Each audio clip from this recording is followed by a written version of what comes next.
ربي وأتوب إليك، وأصلي وأسلم على حبيبك محمد. عباد الله،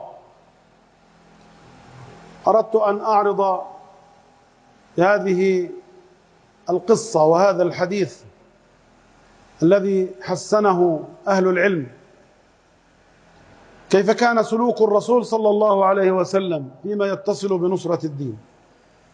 فما كان النبي صلى الله عليه وسلم ليلقي بنفسه في أحضان دولة أو كيان أو قبيلة تعاهد الكفار بمعاهدة تفقدهم إرادتهم. وانظروا إلى الإسلام اليوم. الإسلام اليوم يبحث عن مأوى فلا يجده. لا يوجد دولة في العالم اليوم تأوي الإسلام أو تقبل بالإسلام أو تريد أن يسود فيها الإسلام، بل كل دول الأرض قاطبة يحاربون الله ورسوله، حتى في الحجاز، حتى في دولة يزعم صاحبها أنه خادم الحرمين الشريفين وهو خادم للكفار. في كل بلاد الله يوجد اليوم حكام وأنظمة تحارب لا إله إلا الله، لا تريد الإسلام، لكنهم لأنهم ضعفاء كذابون يزعمون أنهم يريدون الإسلام، يزعمون ذلك وهم كذابون. هم يريدون أن يضلوا عوام المسلمين بإسلام صنعوه هم، ليس الإسلام الذي نزل على محمد، إنما إسلام مشوب بالنفاق والارتزاق والكذب والهوان واللف والدوران. أما الإسلام الحق الذي أنزله الله على رسوله فهم لا يريدونه. وقد نبتت في المسلمين نابتة تريد أن تأوي إلى كهف المجتمع، وتريد أن تعيش فيه بمعزل عن طبائع الدول، فيقيمون علاقات مع دول عميلة، دول جواسيس، ويزعمون أنهم على خير. وصار الدين مرتهنا بهذا المأوى، فإذا آوانا ملك من الملوك قلنا هذا ملك من المؤمنين، وإن كان هذا الملك يحاد الله ورسوله. ففي أدبياتنا تجد النكير قائما على تطبيع الإمارات، لأن الإمارات لها موقف مختلف. أما تطبيع قطر فلا يقوم عليه النكير، لأن قطر يأتينا منها المال كالمطر، وكيف نأكل من زاد قطر ثم نسبها؟ هذا حرام ووقاحة وقلة دين.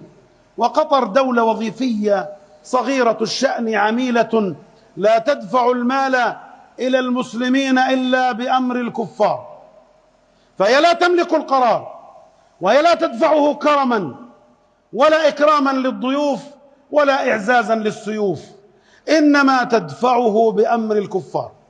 فنأينا عن قطر وقلنا قطر مسكينة، دولة صغيرة، أنسبها بعد أن تطعمنا؟ ضعوا قطر جانبا.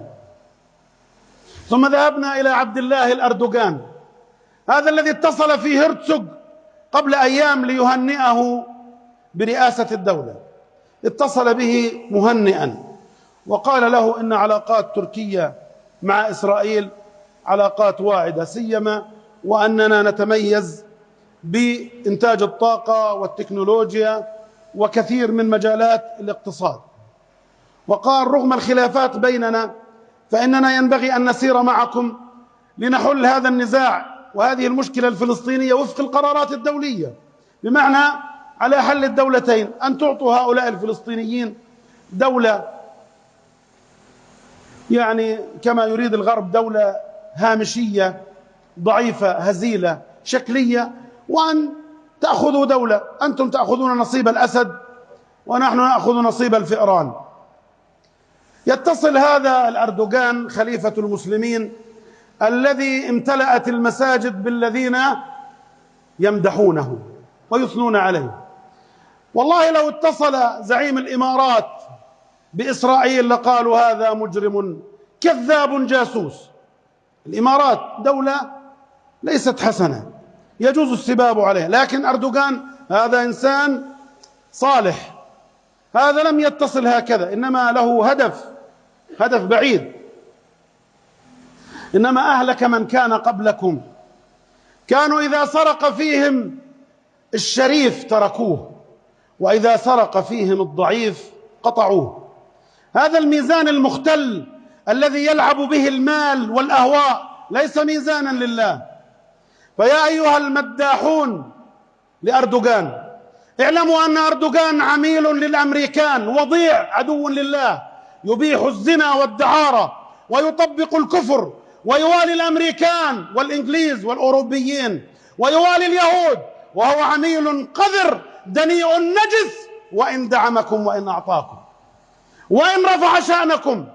والله إن بقيتم على هذا ليسلمنكم هؤلاء العملاء ويسلمون رقابكم إلى الكفار، وقد أمنتم شرهم، وقد رأيتم من بواكير هذا ومن أوائله ما يدلكم على هذا، لكنكم ما أخذتم بنهج رسول الله صلى الله عليه وسلم، إذ رفض نصرة ومنعة من قبيلة قوية من قبائل العرب، لأنها اشترطت أن تنصر الإسلام مما يلي العرب، ولم تقبل بنصرته مما يلي الفرس.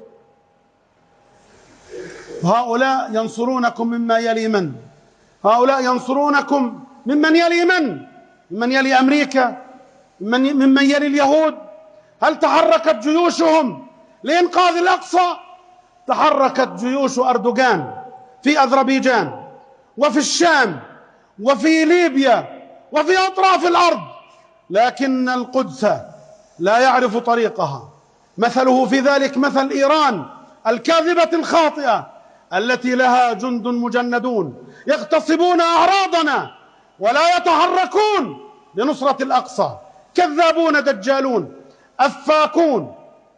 ولينصرن الله من ينصره، إن الله لقوي عزيز. هذا دين الله. سيذهب الخبث وتذهب الغشاوات، ويظهر الحق ويبطل الباطل، ويظهر الله الفساد ويعلي الله الحق بإذنه وحوله. ولا يغرنكم كبر طاولات العلف، فإن أهل العلف يباعون ثم يذبحون. أما أهل الله وأولياؤه فلا يأكلون بأعراضهم، لا يأكلون بكرامتهم، لا يبيعون في الدين ولا يشترون، لا يوالون إيران ولا تركيا ولا دول العرب العميلة، كلهم في العمالة سواء، ليس فيهم من فتى مطيع، أعداء لله ولرسوله. فإن كنتم تريدون أن ينظر الله إليكم فتبرعوا من عمالاتهم ومن ولاءاتهم ومن الدفاع عنهم، وما أظنكم تدفعون عنهم إلا لأنكم ستلبسون ثوبهم وستسيرون مسارهم وستمضون في طريقهم، ستفعلون ما فعلوا، لأن الرجل إذا أثنى على رجل فهو مثله، والمرء على دين خليله.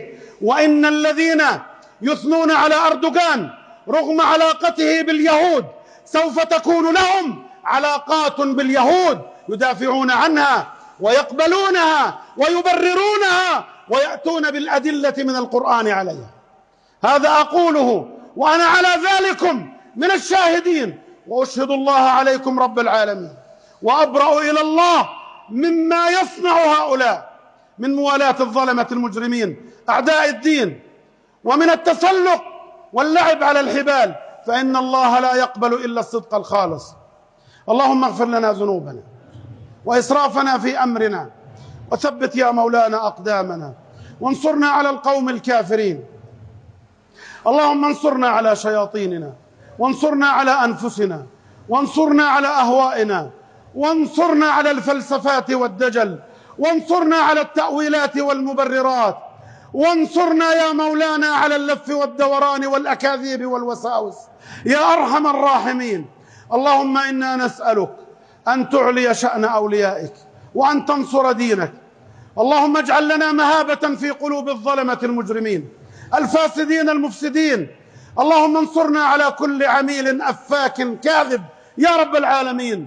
اللهم أعل كلمة الحق وانصر الدين. اللهم أخرج لهذا الدين أهله، أخرج له رجاله يا رب العالمين، إنك على كل شيء قدير. وأنت يا أخي أقم الصلاة يرحمك الله، إن الصلاة تنهى عن الفحشاء والمنكر، ولذكر الله أكبر، والله يعلم ما